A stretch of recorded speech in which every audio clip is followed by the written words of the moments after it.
Is up, YouTube? It's your boy Millsy, back with Hometown Commander, and we are back for a start of a new series on the channel, a brewing adjacent series, but a series that I think is really important because I think more often than not we romanticize the decks that work or the brews or the things that we're coming up with, but I don't think we like to talk too much about the decks that didn't work, or the decks that we couldn't make work, or the decks that we just didn't like when we made them, or decks that lost out to other decks in our deck box. And I think more often than not, those commanders just don't see the light of day and don't get talked about. So my goal in this series, Into the Vault, is to talk about the decks that I've tested that didn't make it, that I didn't end up keeping around, or going forward I'm going to be kind of locking away. These are decks that either I'd love to return back in the future, or decks that I would love to just continue to update as new sets come out. Maybe a new card will come out that'll make me want to revisit one of these decks or rethink about these strategies.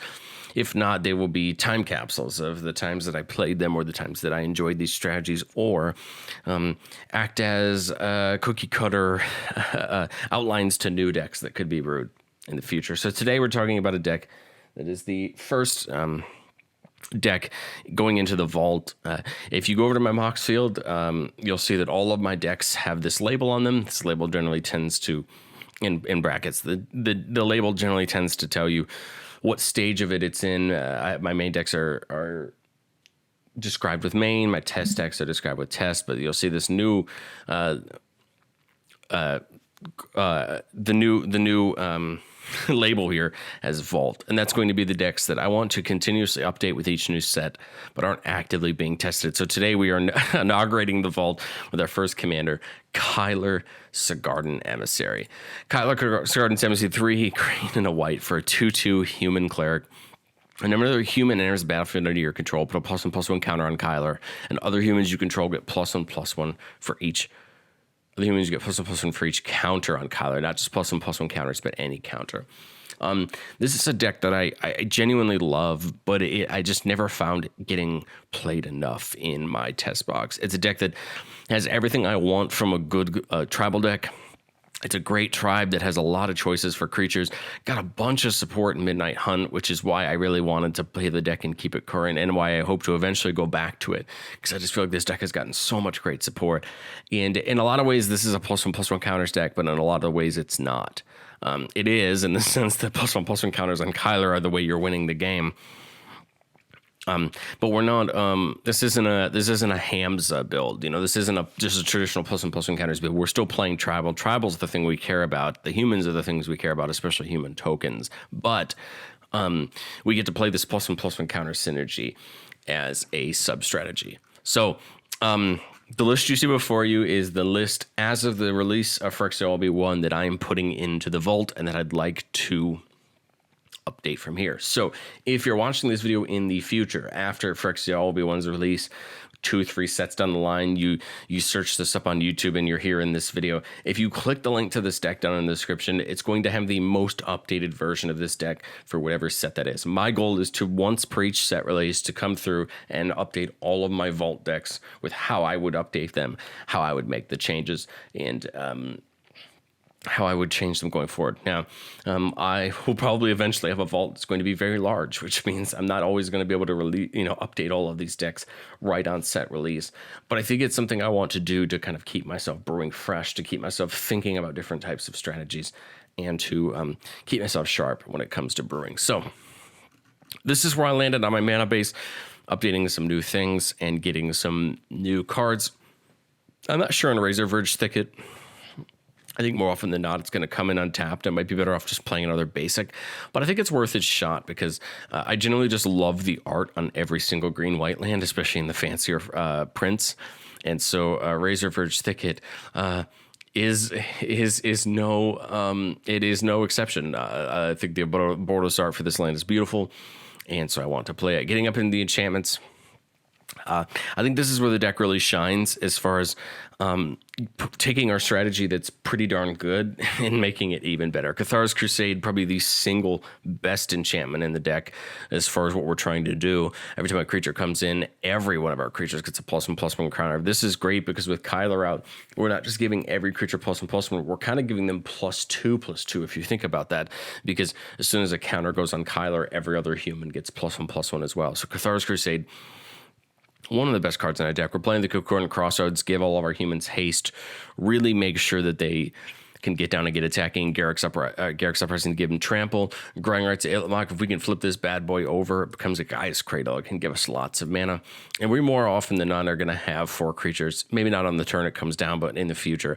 So this is going to flip pretty easy and allow us to tap for mana. Hardened Scales, anytime we would put a counter on a permanent and a creature we control, it gets double that. So Cathar's Crusade, this becomes 2 to every creature. Laid to Rest, whenever a human we control dies, we draw a card. And whenever a creature we control with +1/+1 counter dies, we gain 2 life. This is probably going to keep us alive into a board wipe. It's going to really help us kind of maintain. But I think the best part about that top one is if we take an attack and someone blocks our little 1/1 humans and they die, well, we're getting cards out of it, and that's even better. Mirari's Wake, doubling your mana is never a bad thing, especially when it comes with a flat 1/1 pump. That's the even best part about Mirari's Wake. I think the doubling the mana is great, but the +1/+1 pump to literally everything is great as well. It's a perfect thing for 5 mana, and I love it. Smothering Tithe. Smothering Tithe, this is a staple for a reason, and I think it fits really well in this deck. Sylvan Library, same thing. Pushes us forward a little bit. The more Kaldra we can get, the better, I think, in this deck. And then a Wedding Announcement, it's just here because, A, it makes 1/1 human creature tokens, and it buffs all our creatures on the back. And I just think it's a generally fun card. Are there better +1/+1 boosters that can do this better? Yes. I think Paladin class is probably a strict upgrade to this. It makes the cards your opponents would play in your turn a little more expensive. You get the +1/+1 on the level 2, and then on the level 3, you get the opportunity to give a creature double strike whenever you attack, and it's probably going to end up leading to games ending with some of the creatures in this deck. But at least in the current state of this deck, I went with Wedding Announcement for the flavor. Artifacts, not many, because we're playing green, so we're doing a lot more ramping. Arcane Signet, Silesia Signet, Sol Ring, Great Henge, and the Ozolith. Ozolith is the most important artifact in our deck, and it is searchable off the Saga because it will retain those +1/+1 counters, and when we go to combat, we can put them on another creature. This is great because if the Ozolith has any counters on it, and we move to combat and put them onto Kyler, it's going to immediately just bump our entire team up to basically become even harder and harder to deal with. Spells here.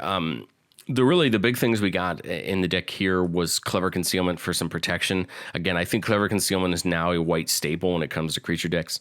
You can let me know what you think about that down in the comments, but I think more often than not, this card is going to lead to protecting you from a scenario in which you couldn't protect yourself otherwise. And in a go-wide deck like this, we're probably always going to have the 4 creatures available to convoke this, cast it for free, and get ourselves out of a sticky situation.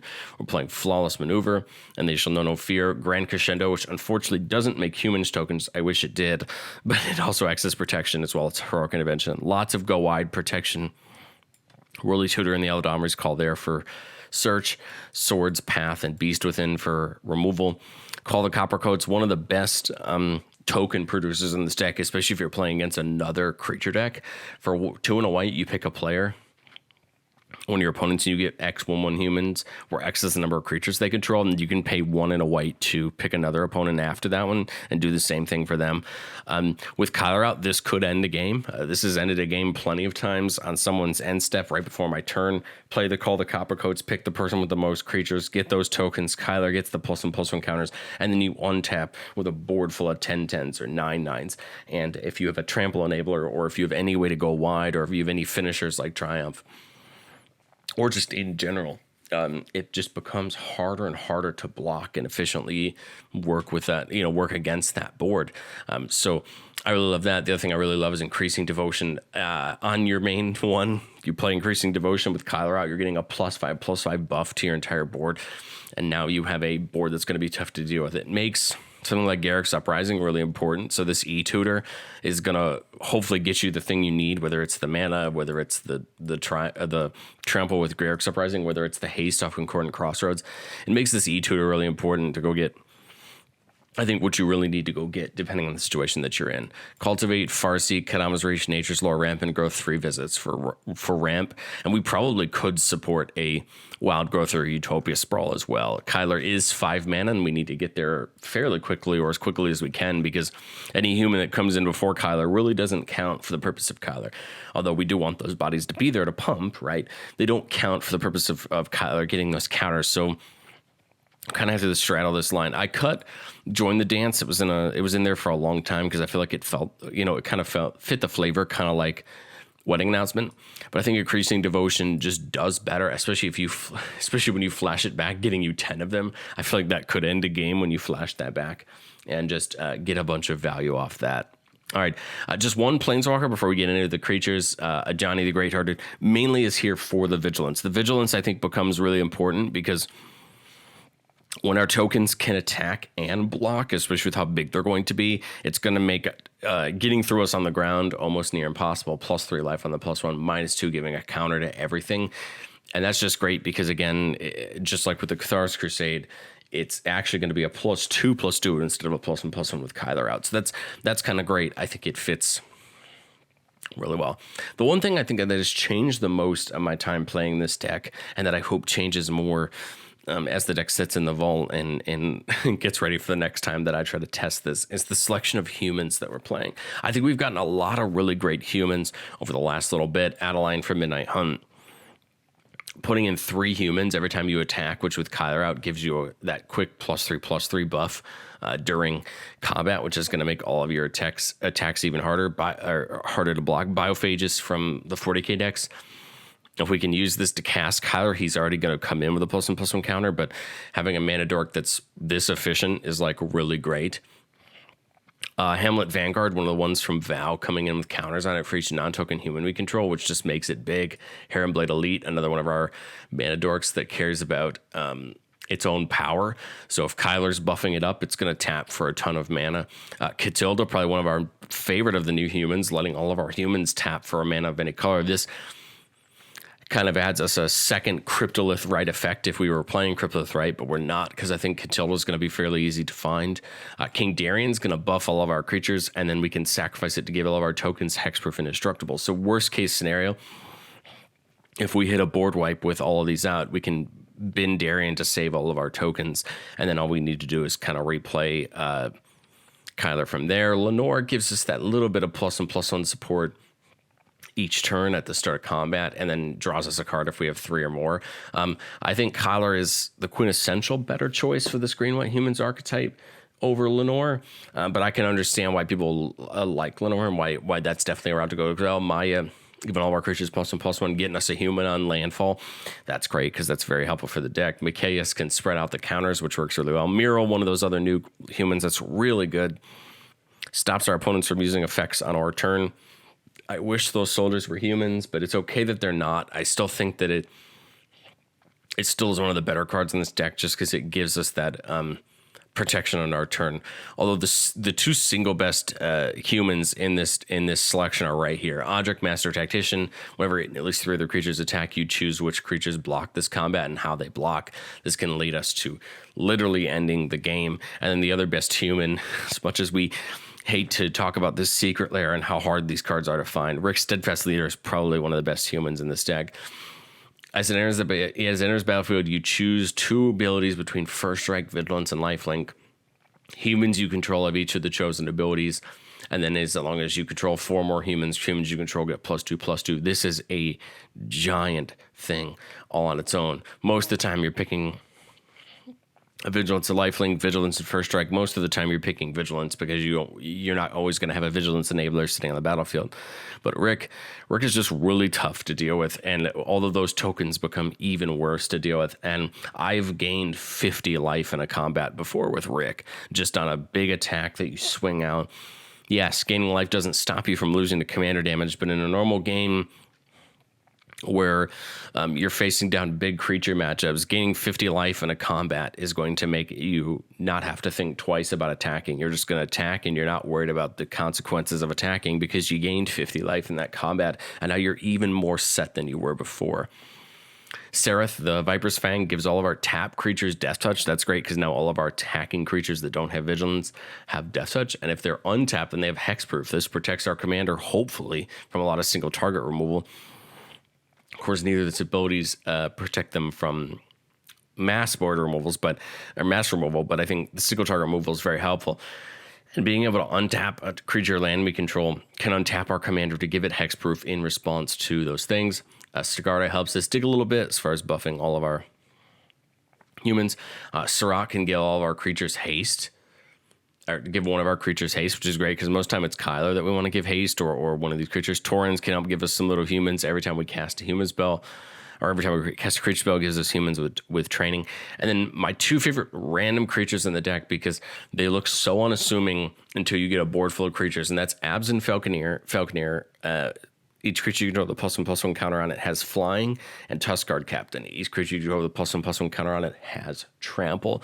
This is going to allow us to, most of the time, set up some boards that are going to be really, really, really tough to deal with. Because as soon as we can get counters on all of our creatures, whether it be Machias, whether it be Cathar's Crusade, there's plenty of ways to do it. This is going to do it. Cthulhu can also do it on its final ability. Trample, but specifically flying, is very good and it's going to help us win the game. The other card that really helps us win the game, besides Audric can help us win the game with its ability. Champion of Lambhold has ended plenty of games for me in this deck.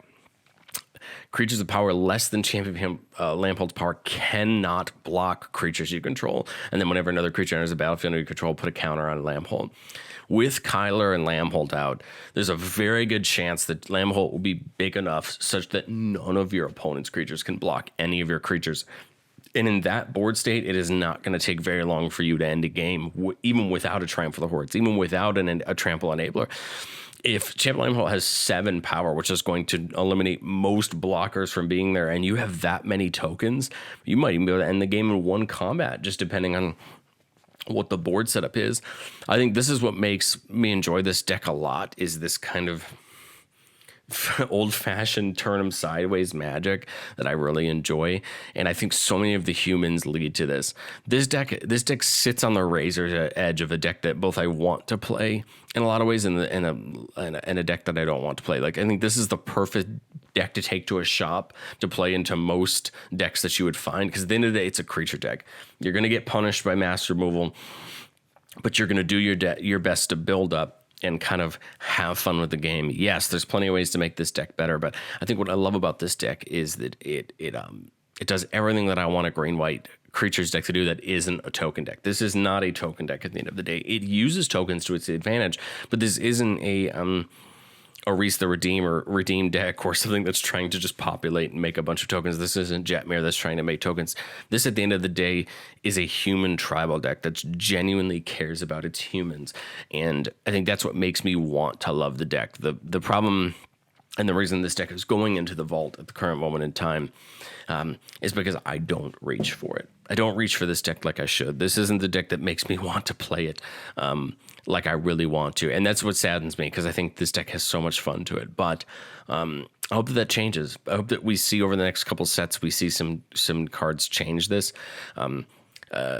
My hope is that maybe March of the Machines or Wilds of Eldraine shows us some cards that make us want to put some more humans in here and get it back moving. My hope is this doesn't sit as just a relic of our time in Innistrad and doesn't see us see some new support that make us really want to play it.